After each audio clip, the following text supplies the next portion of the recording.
coach Nick Sirianni. Of course, Rock, a Philly champ. How many times did he win the belt? So he beats Apollo, that's for the belt. He beats Clubber, that's for the belt. And I don't know if Drago wasn't the belt, though. Drago might not have been sanctioned. That wasn't sanctioned. I don't think. So I think Rocky was a two-time champ. There was probably champ. an international belt. I don't know. I mean, during the Cold War, I don't know. All right, with that said, let's talk to Nick Sirianni, who's trying to get the belt for the first time. 3 more games to do it, and of course the next one against the Los Angeles Rams. Eagles coming off the victory the other day, and we welcome the head coach of the Philadelphia Eagles, Nick Sirianni. Nick, congratulations on the win the other day, and welcome to the program. Thank you. Absolutely. So Nick, before we look back, let's look ahead let's look back by talking Rams last night. Unique situation. You have a chance on a nighttime game Monday night to find out who you're going to play. Do you watch the Rams and Vikings for all 3 hours? I know you're in prep mode. You got family thing. Like, do you watch that game for all 3 hours? Yeah, of course. You know, you're continuing to get ready for both teams. You're continuing to, pretty much the game that you had on Sunday is cleaned up, but you got to prep for 2 teams, and so you're watching that and seeing how it's going, and as the game shifts, which it did in that game a little bit, then you kind of move your focus on to the Rams somewhere around. I won't say when we started going Rams, but there was definitely a distinct time where we were like, okay, let's start getting ready for the Rams only. That's fascinating. And are you communicating? You're texting that to your coaches? I get you won't say what quarter, but yeah, maximize your time. I get it. Yeah, we're still in here. We're still in there together at that point, and gotcha. Still grinding it out. So, how much have the Rams improved since November 24th? I think going into our game against the Rams, they had been pretty hot. They had won like 4 out of 5 to start. Before we went in there and played them, our game happened, and then they got hot again. This is a good football team with really good players, really good quarterback, and I can't tell you how much respect I have for Sean McVay and the coach that he is, and you can just tell it's all over his tape of how good of a coach he is. Nick Sirianni here with us. Nick, what'd you make your squad's performance the other day? It was different in that you had the early lead and essentially had the ball to start both halves, if you will. What'd you make of how your team played? And again, congrats on that victory. Yeah, winning a playoff game is a big deal, and that's our goal is to win another one this week. And it's hard to do. As I think one thing you take from it is like, there's going to be mistakes in playoff football. And what I mean by that is there are going to be mistakes that the other team forces. Like, hey, why did we miss this tackle? Well, Josh Jacobs made a really good move right there. That's how we missed it. Or, whatever it is. And so you got to be able to play the next play because there's going to be things that happen that are good, and that's football in general, but even more so in the playoffs. There's going to be things that happen that are good. There's going to be things that happen that are bad. And then can you put yourself in a mindset to play the next play? And I think our guys did just that. It wasn't clean. We had to clean things up yesterday, and that's what yesterday was about. But every time it wasn't clean, we followed it up by a good play or a good drive that helped us, keep the lead, get the lead, grow the lead even further. And I think that was evident all over the tape. And we're on to the next one now. But it's good to get a playoff win. Nick, do you think rust affected Jalen's performance? Were the couple weeks off a factor?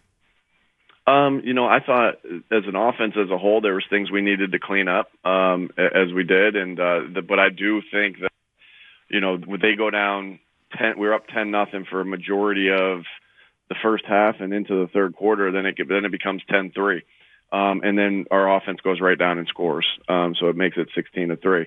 Then they score a touchdown at 16-10. Our offense gets the ball and we get a field goal. And we drive down and score, get a field goal. So I thought that, you can look at a lot of like I said, this playoff football, there's going to be some things that happen that are good. There's going to be some things that happen are bad. But I think in those moments, like in the moments of like, hey, we needed it, everything was on the line. We had to go back up 2 scores. Jalen led our team down and led our team down the field and scored. Made a great check for a touchdown to Dallas. Just did a lot of good things to help us win that football game. Do we want plays back as an offense? Yeah. Is he going to want plays back? Of course. That's the way football goes. But in times of, hey, we need it now, Jalen Hurts made some big time plays, some big time checks, some big time throws, And that's what he's continued to do. Like, I think, when you win 15 games as we have this year, like Jalen's played really efficient football. You can't win 15 games unless your quarterback's playing efficient, playing really good football, taking care of the football. He protected the ball in that game that we played the other night, and the other team didn't as much, right? And we won that turnover battle, which has made it a big deal in that game. Nick, how much did receivers struggle to get open more than usual against the Packers? No, our receivers are able to get open when it's one-on-one coverage, and it's true, like that. Our receivers know how to get open, find ways to get open, and I think the same can be true for when our receivers field at zone. They know how they have a good feel like of where to sit in the zones, where to sit, but there's rules to where you got to sit in zones as well. I thought we were efficient in the pass game. I thought that there was things we're going to all want back, but I never worry about, that sign in AJ's locker, always open. He's always open. So I never worry about those guys getting open. I never worry about that because we got some of the best receivers in the NFL, and it was great to have Dallas back. Listen, at the end of the day, we did what we needed to do to win the football game, and that's the only thing that matters. How do you win the football game? And we found a way to do that. Nick Sirianni with us right now. Nick, the loss of Nakobi, to me, there's two different elements, at least as I say it. One, obviously, not having him for the next 3 weeks. But the other is just Nakobi, the guy, and the impact on his life. I mean, he was and still is eligible for a contract in a couple months, and very well may have gotten a nice payday. I'm just curious, you talk so much about connectivity. How do you approach a guy like Nakobi when it's a serious injury like that, knowing that he's going through an awful lot right now? Yeah, injuries being part of this game, that stinks. I kind of, what I try to do is, as I was a sophomore in college, I had a major injury that really affected me, and it was really hard for me to be out and not playing and with my teammates there in college. And I've always used that as hey, because of how bad it hurt me, the injury, just not being out there, I've always used that to kind of connect with my guys here and let them know, at least, from a different level, I know what they're going through. Maybe not at professional football level, but at college football level. And, it just gives you an opportunity to be there for the guys in those moments and, to share your story. Because when you can share your story and show, hey, there's light at the end of this tunnel, and I really attribute my injury to everything that I've kind of encountered in my career, and the good, you can see the good in it now. You're able to share that with the guys, and so I always take that very seriously. I'm going to miss Nakobi out there, and because he is a phenomenal player, he's a phenomenal person, he's a phenomenal teammate. And nobody works like him to get himself ready for a game. I'm just so impressed by what he does to do that, and so that's where you find a way to connect with the guys through old experiences, and hopefully you give them a little bit of hope that you're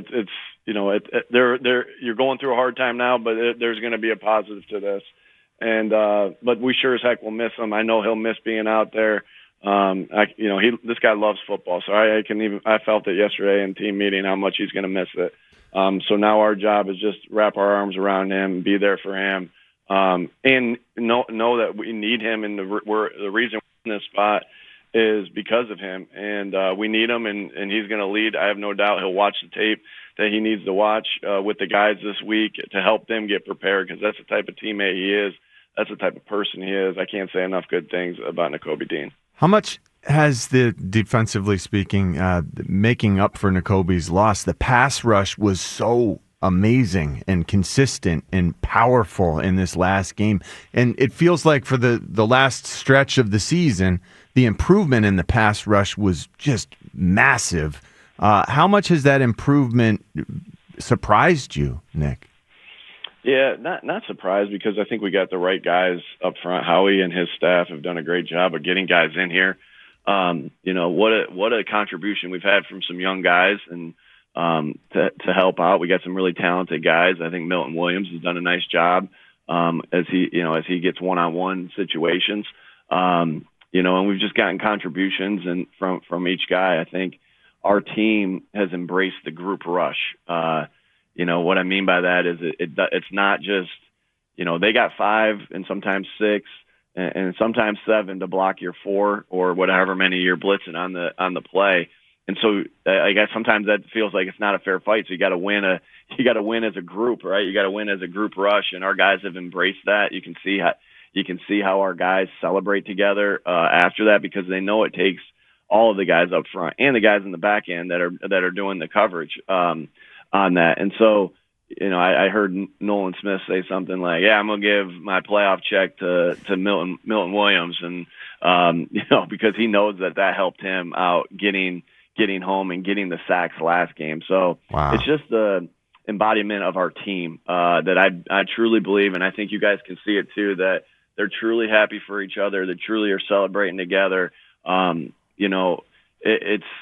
are selfless players, and I love that about this team, because again, at the end of the day, in this sport, it's not the best groups of individuals that win, it's the best teams. Yeah, Nick, we've been so impressed with, your guys up front, obviously your whole squad, but your guys up front, it's remarkable what they've done.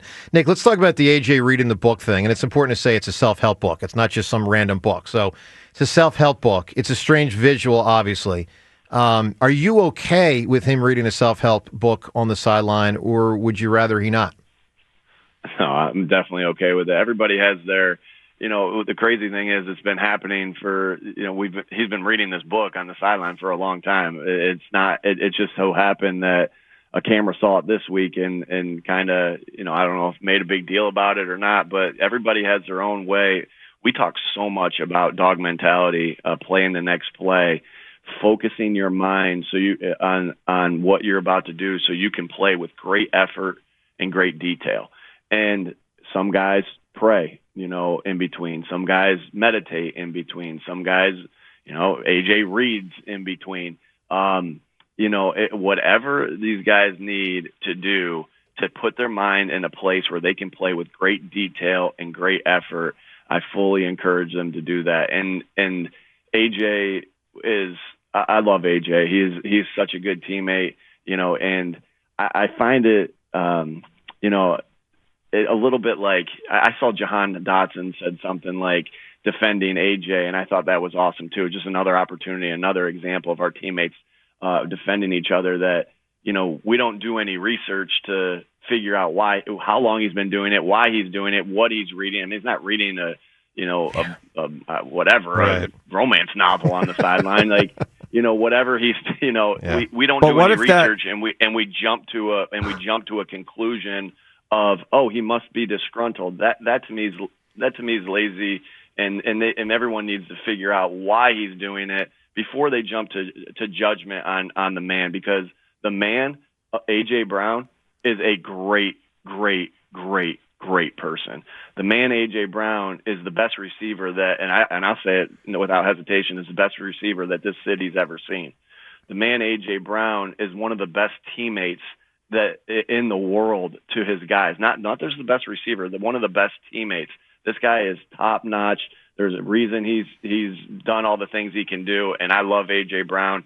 And it's hard for me to watch when people are getting on him without doing the proper research of who the man is and what he's doing in the first place. Well, I admire, Nick, his ability, certainly, or desire to lock in mentally, and I think that's fantastic. I really do. All right, Nick, final thing here. Jake Elliott, we've wondered this for a few weeks.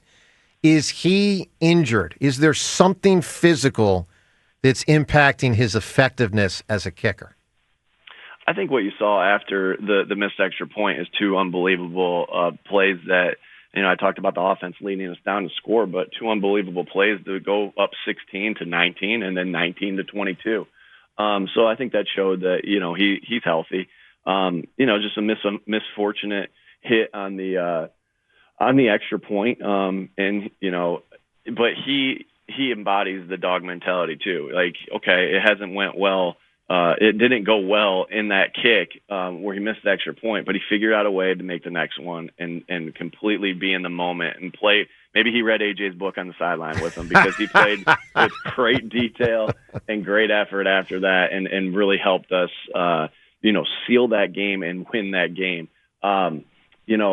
All that's important is this next game, and I have no doubt in my mind that Jake is going to be ready for this next game and make kicks that's going to help us, on our way for this next game. All right, well, Nick, speaking of that next game, absolute best of luck to you. The Eagles and the Rams, obviously, Sunday at 3 o'clock. We're going to give away tickets to that game coming up on Friday. We look forward to that. Nick, good luck on Sunday and the rest of the way, and we'll talk to you next week. Thank you, Nick. Hey, thanks, guys. Thanks, Coach. There he is, Eagles head coach Nick Sirianni.